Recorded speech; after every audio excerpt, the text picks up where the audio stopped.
ایک سوال. بسم اللہ الرحمن الرحیم.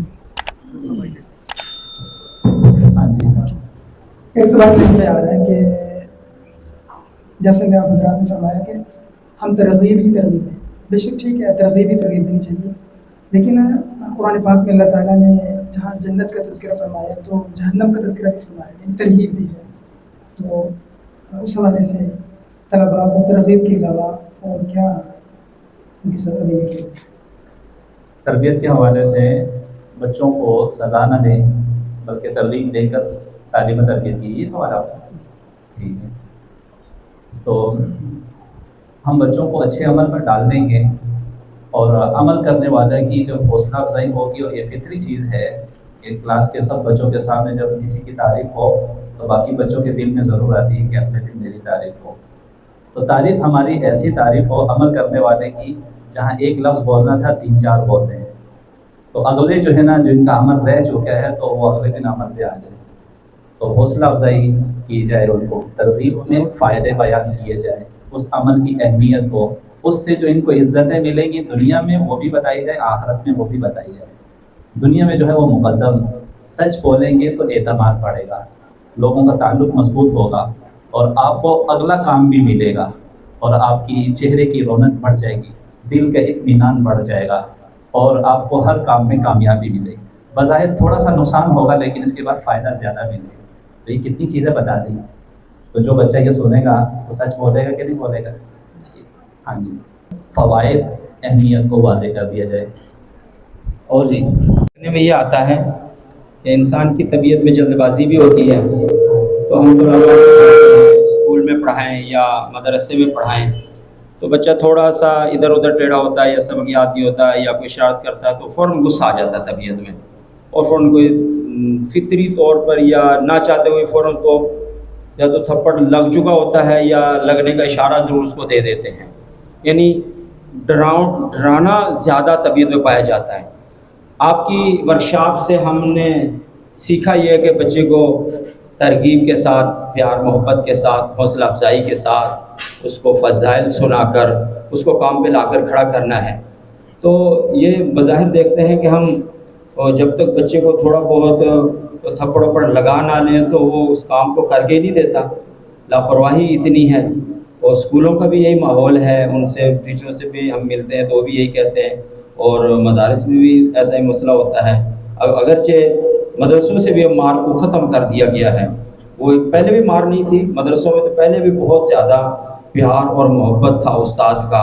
اور استاد جس بچے کو اگر تھوڑا بہت مار بھی دیتا تھا تو رات کو نام لے لے کر تہجد میں کھڑے ہو کر اس کے لیے ترقی کی دعائیں کرتا تھا. تو پیار اور محبت مدرسوں کا کلچر ہے اور بڑا پیار دیا ہے.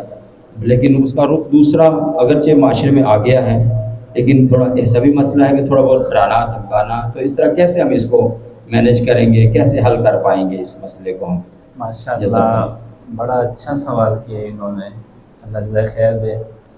کہ ہماری طبیعت بن گئی ہے، بعض اساتذہ کی کنٹرول نہیں ہوتی، لیکن یہ کہ جب ہمیں کسی بچے کی شکایت مل جائے تو فوراً فیصلہ نہیں کرنا. ایک بات یہ کر لیں، فوراً فیصلہ اللہ نے حکم دیا فتبینوا، وضاحت کرو، تحقیق کرو.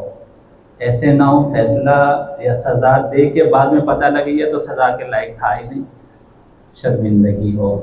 تو یہ عادت بنا لیں. ایک استاد تھا، وہ ایسے مسئلے آتے رہتے تھے تو جیسے مولانا نے بتایا نا، طبیعت ہے نا وہ فوراً فیصلہ کرتی ہے جلد بازی. تو وہ جب کوئی شکایت آتی تھی تو وہ یہ لفظ بولا، ہوشیار باش، ہوشیار باش، ہوش میں آؤ، ہوش میں آؤ. غصہ جنون ہے. تو اپنے آپ کو اور تھوڑا سا ٹھہر جاتے تھے، خاموش ہو جاتے. اب میری طبیعت سنبھل گئی، پھر پوچھتے. حضور صلی اللہ علیہ وسلم کے پاس بھی ایک بچہ، اس کی شکایت، یا رسول اللہ یہ پتھر مار کے کھجوریں گرا کے کھا رہا ہے. حضور صلی اللہ علیہ وسلم کے پاس لے آئے. حضور صلی اللہ علیہ وسلم نے تھپڑ سیدھا رسید نہیں کیا جو ہماری طبیعت ہے. بیٹا یہ بتاؤ یہ کیوں کر رہے ہو؟ بچے سچ بولتے ہیں، ہمیشہ سچ. قصور ہو جائے وہ بھی بتاتے ہیں ہاں میں نے کیا. لیکن جب ہم اس طرح جلدی میں فیصلہ کر دیتے ہیں نا تو وہ بچہ اگلی دفعہ جھوٹ بولتا ہے. تو بچہ تھا سچا, ہمارے رویے نے اس کو جھوٹ سکھا دیا. پہلی دفعہ کیوں انہوں نے کہا یا رسول اللہ بھوک لگی تھی, بھوک لگی, بچے صاحب بول دیتے ہیں. تو اس پہ پھر حضور صلی اللہ علیہ وسلم نے تربیت کی, سر پہ ہاتھ رکھا, نصیحت کی کہ بیٹا پتھر اوپر نہیں مارنا, جو نیچے گری وہ اٹھا کے کھا. اس کو پتہ نہیں تھا, سمجھا دیا, ہدایات دے دی. تو اس طرح ہم بچوں کو فوراً فیصلہ نہیں کریں. بات آ گئی, تھوڑا سا سکوت اختیار کریں, سوچیں کہ یہ ہو بھی سکتا ہے, نہیں بھی ہو سکتا, غلط فہمی بھی ہو سکتی. تو بہرحال یہ موضوع الگ ہے. تو فیصلہ فوراً نہ کریں, تحقیق کر لیں, اس کے بعد ہم بیٹا کے لفظ سے کہیں کہ بیٹا آپ سے ایسی امید نہیں, بیٹا ایسے میں تو آپ سے یہ توقع نہیں رکھتا تھا. کتنے اچھے الفاظ. ہمارے استاد ہیں مولانا نذر الرحمان صاحب مدثر اللہ علیہ, وہ جب اس سے میں کوئی عبارت پڑھتا ہے, یہ ادھر ادھر دیکھتا تو کہتے ہیں بندے خدا ادھر متوجہ ہو. تکیہ کلام اپنا ایسا بنا لیں کہ جو مناسب لفظ ہو, اور ہر ایک اللہ کا بندہ ہے کہ نہیں ہے. تو اس طرح کے الفاظ ہم اپنا تکیہ بنائیں. اور بھائی اسکول والوں نے جو ہے 6-7 پیریڈ دیے, 8 پیریڈ دیے, تو آگے بچوں نے کام نہیں کیا ہوتا, تو پھر جو ہے نا غصہ جو ہے نا آ جاتا ہے, جذباتی جو ہے نا بندہ جو ہے نا ہو جاتا ہے. تو ایسے حالات میں جو ہے نا کیا کیا جائے؟ تو ایک تو ایک انتظامیہ کو سوچنا چاہیے کہ ہم کسی استاد کو کام کتنا دے رہے ہیں, اور اس کا حل بھی سوچنا چاہیے. ہمیں وجوہات بھی معلوم کرنی چاہیے. تو ان کا برڈن کم کرنا ہوگا, اور دوسرا یہ کہ ان کو سمجھانا ہوگا کہ ہماری ذمہ داری ہے, اور ذمہ داری میں اس طرح کے حالات آپ کو پیش آتے رہیں گے. یہ بات چلتی رہے. یہ جو 2-3 سوال ہوئے صرف مارک کے متعلق ہوئے, اور یہ ہمارا سوال ہے. اگر اس میں تھوڑا سا ہم محنت کر لیں, خود فیصلہ کر لیں, استادوں کو سمجھا دیں نقطہ نظر کہ حضور صلی اللہ علیہ وسلم پیار سے پڑھاتے تھے. اس کے متعلق واقعات ہیں ہمارے ساتھیوں کے, ٹیچر ورکشاپ میں پیار اور محبت اور شفقت کے ساتھ پڑھانا. آپ اپنے اپنے اسکولوں میں ہمارے کوآرڈینیٹر سب سے کہیں کہ یہ نشست کروائیں, اور دنیاوی نقصان بھی بتائیں. آج کل بہت سخت فیصلے ہو رہے ہیں, بہت سخت فیصلے ہو رہے ہیں, تو اس لیے ہم برداشت نہیں کر سکتے, وہ وقت نہیں رہا. تو اس لیے اس پہ ہمیں تھوڑا سا ورکشاپ بھی کروانا چاہیے, اور جو اسباب ہیں غصے کے اس کو سوچنا ہے, وہ ہمیں انتظامیہ کو, ہیڈ آف ڈپارٹمنٹ تربیہ کو, صرف برڈن نہیں, گھر والوں کی ناچاکی بھی ہو سکتی ہے, سمجھ گئے کہ نہیں, اور بچوں کی پریشانی بھی ہو سکتی ہے, اپنی بلڈ پریشر کی بیماری بھی ہو سکتی ہے, اور رات سفر سے سیدھا ادھر آ گئے, تو یہ ساری جو ہے نا بد نظمی ہے یا حالات ہیں. ہمیں ان سب پر نگاہ رکھ کے فیصلہ کرنا ہے. اس کے مطابق ہم نے استاد کی رہنمائی کرنی ہے, برڈن ہے کم کر دینا ہے, اور پریشانی اس میں حوصلہ دینا ہے. ضرورت ہے تو وہ اس میں مدد کرنی ہے, اور اس طرح اور الجھن ہے تو اس میں ان کا ساتھ دینا ہے. انشاءاللہ اس دفعہ ان کی سختی پہ آپ نے ان کی وجہ معلوم کر ان کا ساتھ دیا, عیادت کی, تیمارداری کی, تو ان کو سمجھایا, اگلی دفعہ غصہ آئے گا بھی یہ نہیں نکالے. تو اس لیے ہمیں تھوڑا سا اسباب پہ دیکھ کر فیصلہ کرنا. ہاں جی.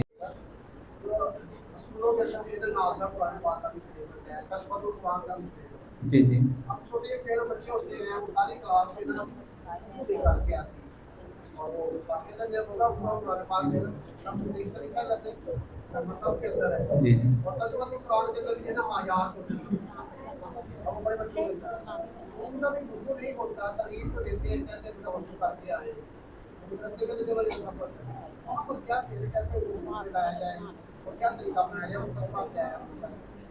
اس کے لیے ہمیں مینجمنٹ جو ہیں افراد, ان کو سوچنا ہے کہ ان کا سبق کس وقت رکھنا ہے.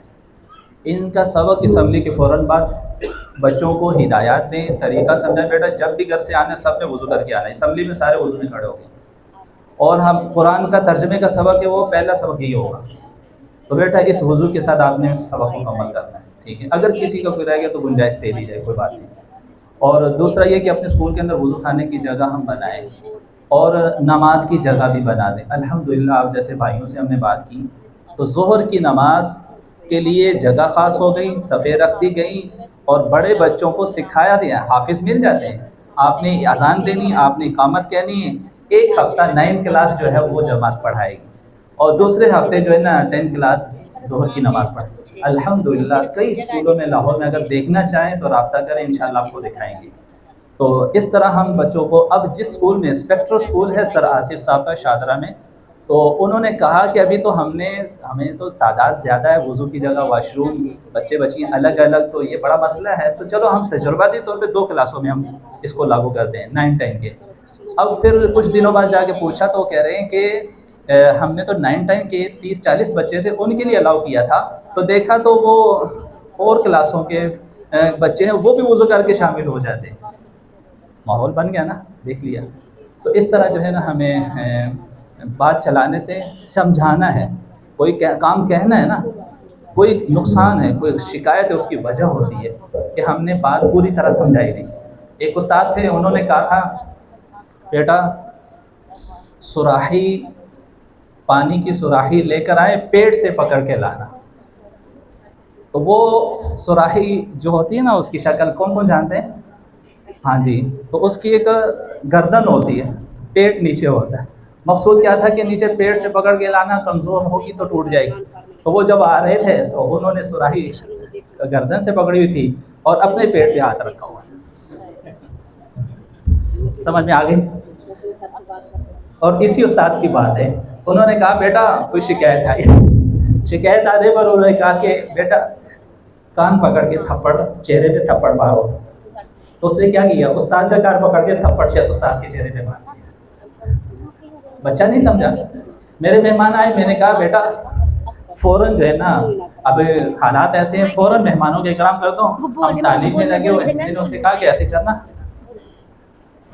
نیڈو دودھ لے آئے اور ساتھ جو ہے نا ایک بوتل برف لے آنا، دودھ سوڈا بنا کے دے دو گا۔ تھوڑی دیر میں مہمان کے سامنے ہی لڈو لے کر آ گیا۔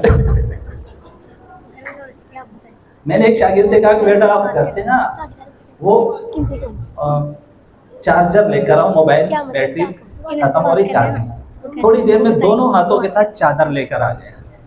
میں نے کہا یہ کیا کیا؟ کہتا بچے بچے ہوتے ہیں، تو آپ پہ تھے کیا سی کہ چادر لے کے آ۔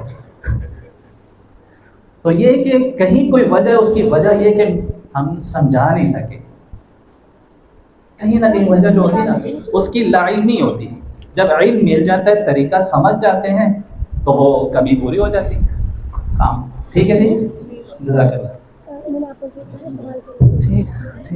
بات کو دیکھا جائے، ان کی ذمہ داریوں کو بھی دیکھا جائے، ان کے ہر اسپیکٹ پہ نظر ہو، لیکن وہ پھر بھی آپ کی بات نہیں مانتے، تو اس صورت میں ان کے ساتھ کس طرح کا رویہ رکھا جائے؟ بہترین سوال کیا آپ نے اسٹاف کا، بتائیے۔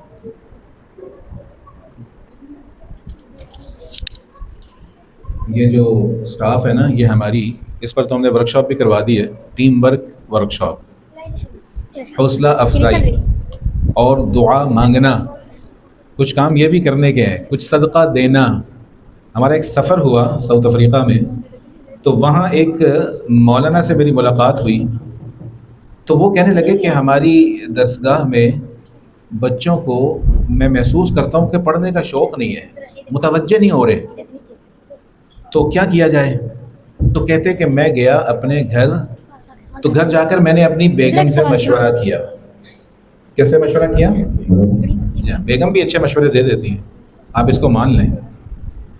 تو وہ کہنے لگے کہ ہم نے جب مشورہ کیا تو مشورے میں یہ بات آئی کہ ہمیں ان کے لیے کچھ اعمال کا ہدیہ کرنا چاہیے، ٹھیک ہے جی، کچھ مال ہدیہ کرنا چاہیے، یعنی صدقہ کرنا چاہیے، ہمیں ان کے لیے دعا کرنی چاہیے، اور پھر کہا کہ ہم ایسا کرتے ہیں، روزہ رکھتے ہیں۔ کہتے پھر ہم میاں بیوی نے روزہ رکھا اور اللہ سے دعا کی اور صدقہ دیا، اور کچھ ہی دنوں کے اندر یہ دیکھا کہ وہ بچے جن کے اندر شوق نہیں تھا الحمدللہ ان کے اندر شوق پیدا ہو گیا. اسی طرح جو ہمارا سٹاف ہوتا ہے، ہمارے اساتذہ ہیں، ہماری ٹیچرز ہیں. اچھا ایک ہوتا ہے کہ ہماری اس سے طبیعت نہیں ملتی، ٹھیک ہے. بعض لوگوں کی عادات ایسی ہوتی ہیں کہ آپ کو بری لگتی، کیوں جی، ہے تو ہم انسان ہی نا.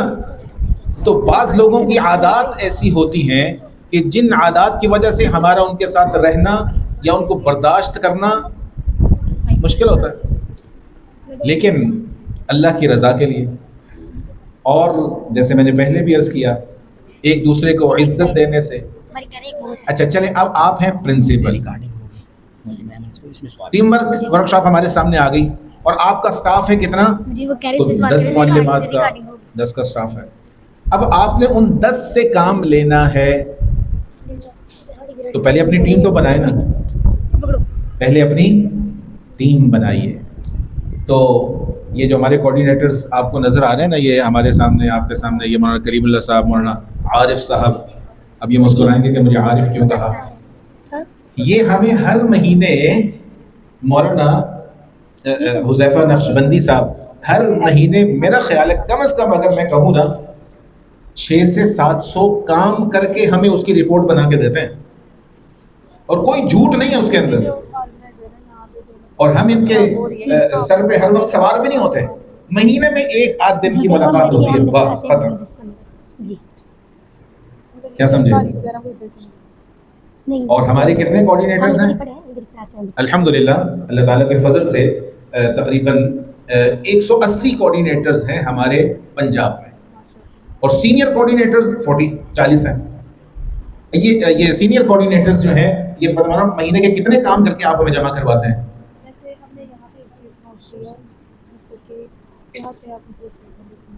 وہ ماہانہ رپورٹ کے علاوہ پیشگی نظام ہے، خلاصہ رپورٹ ہے، ماہانہ رپورٹ ہے، اسکول کا کام ہے، معلمات کی نشست ہے، لوگوں سے ملنا ہے، ایچ او ڈی ٹی کی نشست ہے، اس کے سارے نظم کو دیکھنا ہے. یہ ساری چیزیں آپ دیکھ رہے ہیں نا، ایک ایک چیز، یعنی ان کی باقاعدہ رپورٹس ہیں، پیپر ورک ہے. یہ خالی ہوائی کام نہیں ہو رہا، پیپر ورک، یہ سارا پیپر ورک میں ہمیں لکھ کر دیں گے، اور یہ مہینے کے 600 700 800 1000 کام کر کے ہمیں دیتے ہیں. پھر ان کے 9 کوآرڈینیٹرز ہیں، انہوں نے ان 9 کوآرڈینیٹرز کی رپورٹ کو دیکھ کر، اچھا انہوں نے ان کے ساتھ بھی سختی نہیں کرنی، ان کے ساتھ ان کو بھی لینا ہے. تو الحمدللہ یہ جو اچھا ایک تو ہے ہمارے پاس کہ ہم کہہ جی آپ کو شرم نہیں آتی، آپ کام کر کے نہیں دے رہے، کیا کر رہے ہیں آپ؟ ایسا نہیں ہے. ایک رویہ یہ ہے. ایک آدمی مجبور ہے، وہ ہمارے پاس جاب کر رہا ہے، تو وہ جیسے کیسے بھی ہوگا اپنا کام کر کے ہمیں جمع کروائے گا، لیکن کیا خیال ہے ہمارے ساتھ محبت کرے گا؟ وہ ہمارے ساتھ محبت نہیں کرے گا. اور ایک یہ ہے، وہ ہمارے ڈاکٹر صاحب لاہور انجینئرنگ یونیورسٹی کے اندر الیکٹریکل کے شعبے کے انچارج رہے، ہمارے ساتھ انہوں نے دورہ حدیث بھی کیا، اور مکتب کا کام ہم نے اکٹھے شروع کیا. تو وہ جب ہم شروع میں مکتب لوگوں سے ملنے جاتے تھے، کوئی بات تو ہماری سنتا نہیں تھا. یہ جو نصاب پڑھے تھے، ایک کتاب بھی چھپی ہوئی نہیں تھی، صرف باتیں تھیں کہ تربیت کا کام کرنا ہے. تو ہم جاتے، کسی سے ملتے، کوئی استاد ہمیں تھوڑا سا ہاتھ پکڑاتے نا کہ ٹھیک ہے ہم بچوں کی تربیت کرتے ہیں، اور ہم آ کر مشورے میں بتاتے کہ جی وہ ایک استاد سے بات ہو گئی اور انہوں نے کہا کہ انشاءاللہ ہم کام کریں گے. تو وہ ڈاکٹر صاحب ہماری حوصلہ افزائی پتہ کیسے کرتے تھے؟ واہ واہ واہ واہ، ایک مکتب کھول دیا آپ نے، کیا بات ہے، واہ واہ، مزہ آ گیا. تو وہ ان کے یہ جملے، یقین کریں آپ کہ انہوں نے ہمیں بہت سپورٹ کیا، اور بہت الحمدللہ یہ محنت ہوتی چلی گئی. یہ مولانا کریم اللہ صاحب کو آپ دیکھ لیں، یہ ماشاءاللہ یہ بہت بڑے مدرس تھے، اور ماشاءاللہ ایک پورا نظام تعلیم چلا رہے تھے. پتہ نہیں مجھے ان کے پاس کتنی مرتبہ جانا پڑا، میں نے کہا آ جاؤ آ جاؤ. پھر بڑی مشکل سے اللہ تعالیٰ نے ان کو قبول فرمایا. آج یہ ہمارے سر کا تاج ہیں. ہم ان سے محبت کرتے ہیں، یہ ہمارے ساتھ محبت کرتے ہیں. ہم نے ان سے درخواست کی کہ آپ ناروال آ جائیں، آپ کی مہربانی ہے. تو وہ ہم نے مشورے میں لکھا، تو مشورے میں رکھا، تو وہ طے ہو گیا. وہ اس سیچرڈے پر ہم دوبارہ بیٹھے مشورے پر، تو ہمارے جو ذمہ دار ہیں ان سے سامنے بات آئی، کہتے ہیں کہ یہ تو لاہور کے ہیں، یہ ناروال کیا لینے جائیں گے؟ لیکن مشورے میں طے ہوا ہے، فارم دکھائے، یہ دیکھیں. وہ بالکل حیران ہو گئے کہ یہ کیسے ہوا. کہنے لگے اچھا پھر ایسا کریں 2 دن کے لیے چلے جائیں. تو ماشاءاللہ مولانا کریم اللہ صاحب ہیں ساتھی میں. تو عرض کرنے کا میرا آپ نے جو سوال کیا تھا اس کا جواب مل گیا, لیکن وقت لگے گا تھوڑا سا ٹیم بنانے میں وقت لگے گا. انشاءاللہ آپ ٹیم بنائیں, اللہ سے مانگیں, دعائیں کریں, روزہ رکھیں, صدقہ کریں, ٹھیک ہے جی. اور بخاری رحیم بخش صاحب رحمۃ اللہ علیہ کا میں نے آپ کو بتایا تھا, وہ ایک پرنسپل کا بھی بتایا تھا کہ وہ کہتے 25 سال سے پرنسپل کو بھی بغیر وضو کے پرنسپل والی سیٹ پر میں نہیں بیٹھا. تو اللہ سے تعلق تو ہر ایک کا ہے, ہم سب اللہ کے بندے بندیاں ہیں, ہم سب کا تعلق اللہ کی ذات کے ساتھ ہے. اللہ تو ہمارا ہی ہے. کیا خیال ہے جی, اللہ تو ہمارا ہی ہے. تو ہم جیسے بچہ منواتا ہے اور کہتا ہے کہ مجھے چیز لے کر دیں, تو کیا ہم اللہ کو نہیں منا سکتے؟ اور اللہ ہی دلوں کو پھیرنے والے ہیں, اللہ ہی دلوں کو پھیرنے والے ہیں. تو انشاءاللہ پھیریں گے. وعلیکم السلام ورحمۃ اللہ وبرکاتہ. استاد محترم, میں بچوں کو پڑھاتی ہوں یہاں پہ.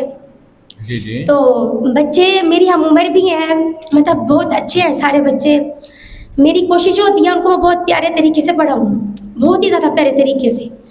مطلب ان کو میں کوئی مشکل نہ ہونے دوں یہاں پہ, نہ ان کو مطلب کسی چیز کا بھی ذہنی شکار نہ ہونے دوں. میں نے خود بھی پڑھا ہے تو مجھے پتہ ہے کیسے پڑھا جاتا ہے, لیکن بچے پریشان بہت کرتے ہیں. میں بے بس ہو جاتی ہوں بچوں کے سامنے کہ مطلب میں ان کو کیسے ہینڈل کروں.